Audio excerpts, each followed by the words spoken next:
Welcome to the Sober and Happy podcast, where we talk all things recovery related, how to navigate the challenges that we'll face along the way on our journey towards our best lives, and how we could go from living a life of simply just being sober to a life where we're both sober and happy. How many times have you heard or said something like this?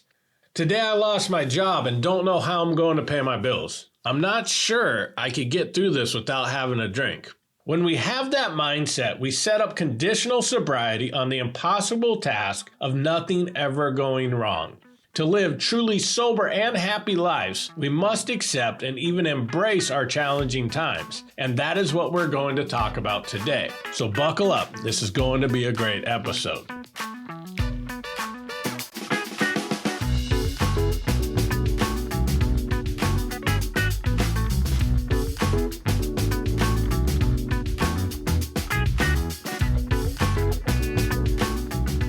I was talking to a friend one evening after work and was complaining about my boss at the time. My main issue was my boss was a little bit of a control freak, and I didn't like the thought of being controlled. I remember telling him that evening, I'm not going to allow him to control me. He looked at me and said, that guy already has complete control over you. Your entire mood each day is controlled whether or not he acts the way you think he should. If your boss leaves you alone, you might be in a decent mood. If he pisses you off, your whole evening is spent complaining about him. And the longer you work there, the harder you fight it, and the more control he has over your life. I realized then that my entire happiness was controlled by life circumstances. I got stuck in the mindset that many of us do, that for me to be happy, everything needs to go right, and that somehow nothing should go wrong in life. And when it did, any complaining, bad moods I got in, taking it out on others, or even worse, was justified in my head. And let's be honest, many times we use hard times as an excuse. I know when I was getting out of rehab, I had a list of things that if they happen, I felt people would understood if I drank. Things like my dog dying, one of my parents dying, losing a job, or going through an especially difficult breakup. I didn't tell anybody I had this list, and I didn't specifically say that I would drink if those happened, but I secretly gave myself permission to relapse if they did.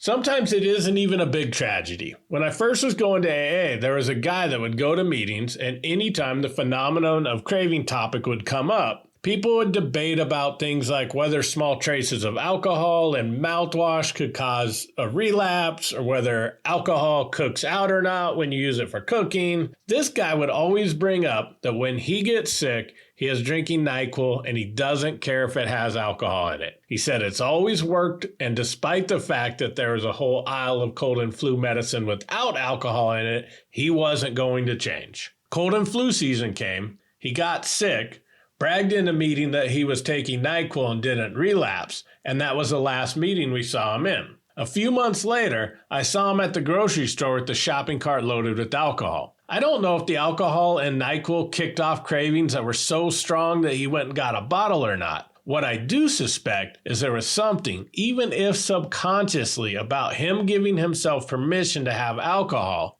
And once he reached that first level of justification, it opened the door to many other ones. And although I think there is a big gap between my justifications around tragic life events and him catching a cold, the justifications are the same. The mindset is the same. Luckily for me, I was able to recognize and change my thoughts around it before I experienced some of the things on my justification list. There is no way of living that can prevent sadness. Feeling emotions are not selective. To be able to feel joy and happiness, you must allow yourself to also feel sadness and grief. You cannot have one without the other. There is no life that exists where you will live in a state of happiness forever, and imagining that there is only creates more sadness.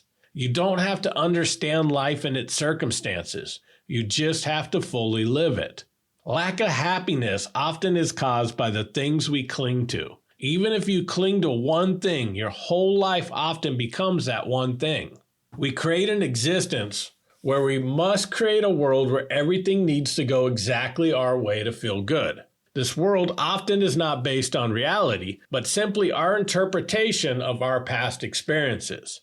By doing that, we pit ourselves against the universe and create the impossible task of everything in the world having to unfold in a certain way for us to be happy. I often fell into the trap of thinking that just by being a good human being, everyone and everything around me would simply cooperate to create a world required for me to feel good. Not just the people in my direct life, but the traffic, the weather, random people commenting on social media, or even the neighbor's dog barking. It was like I felt I was owed something, and because of that, when the universe and the people in it didn't act exactly as I felt they should, I took it personally. That creates the mindset that to be happy, I must change the universe and everyone in it to fit what I currently define as good or bad. To do that, I must change everyone, including all of their past experiences, so that they will act in a way that I define as appropriate just so that I could feel good at this exact moment. Even if we had the ability to change that moment and how everybody acted to fit our mold to be happy, we're constantly changing our requirements based on our current mood, so they would also have to be constantly changing to match that. The other thing is that a single thing could be good or bad based on my circumstances at that moment in life or time. For example, my opinion on rain.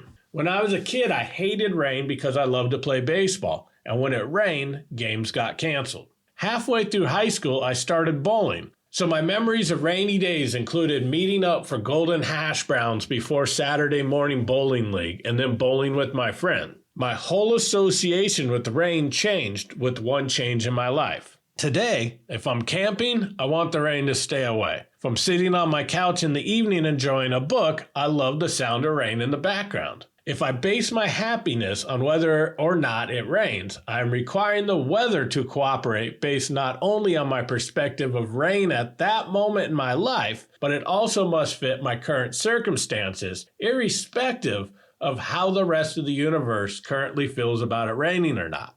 By doing that, I created the impossible task of changing the entire universe moment by moment just to be happy. To think that I have that kind of power is insane. But so many of us still try.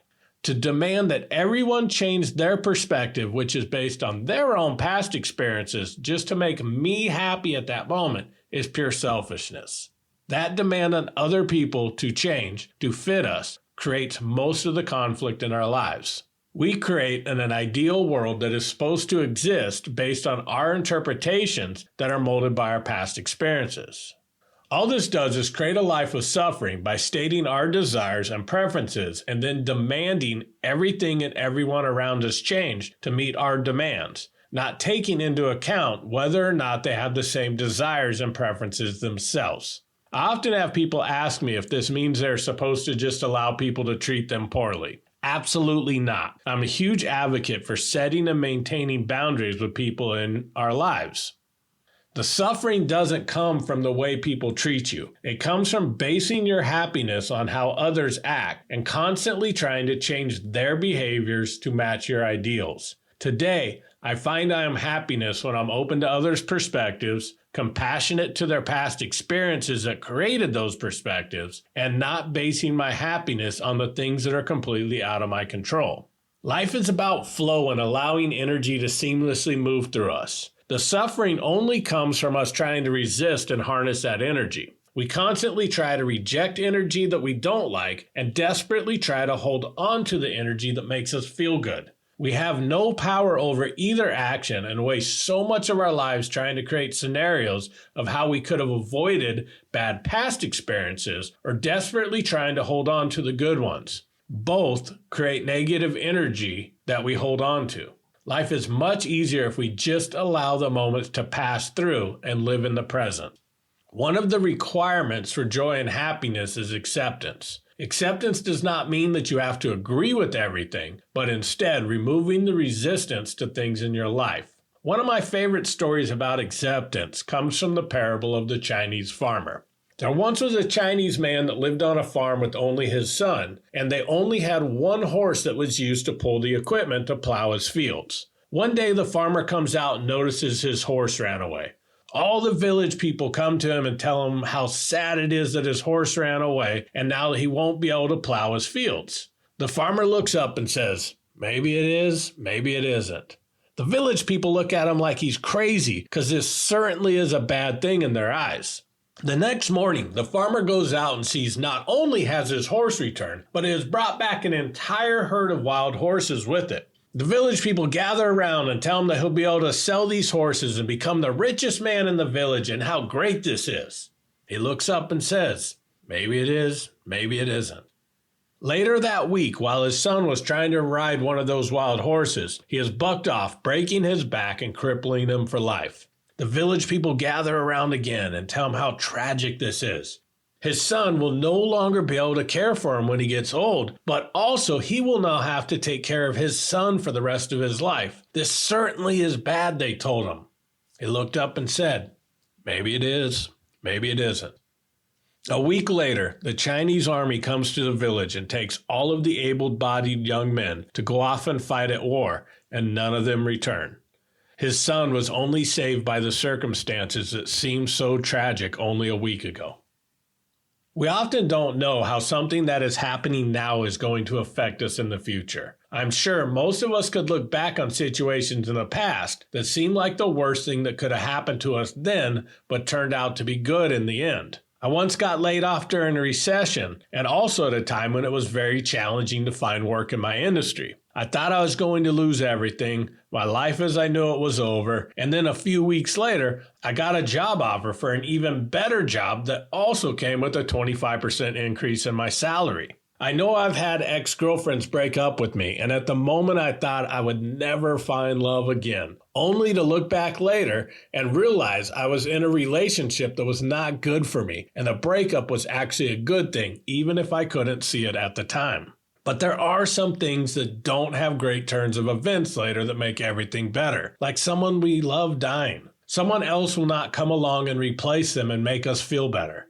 However, even in those hard times, we have a choice on how we handle those events too. I have seen people that have allowed a death of a loved one to become a dark cloud over them that they are never able to escape, and their sole focus on life is the absence of that person. I have seen other people that have taken very tragic deaths and decided that they are going to choose to live in honor of that person and use the memory of their loved one as inspiration to grow into people that they never thought was possible. It is natural to want to resist things that we see as negative and put the walls up. But by the time we feel the emotion, it is already inside of us. So when we put those walls up, we're actually trapping that emotion inside.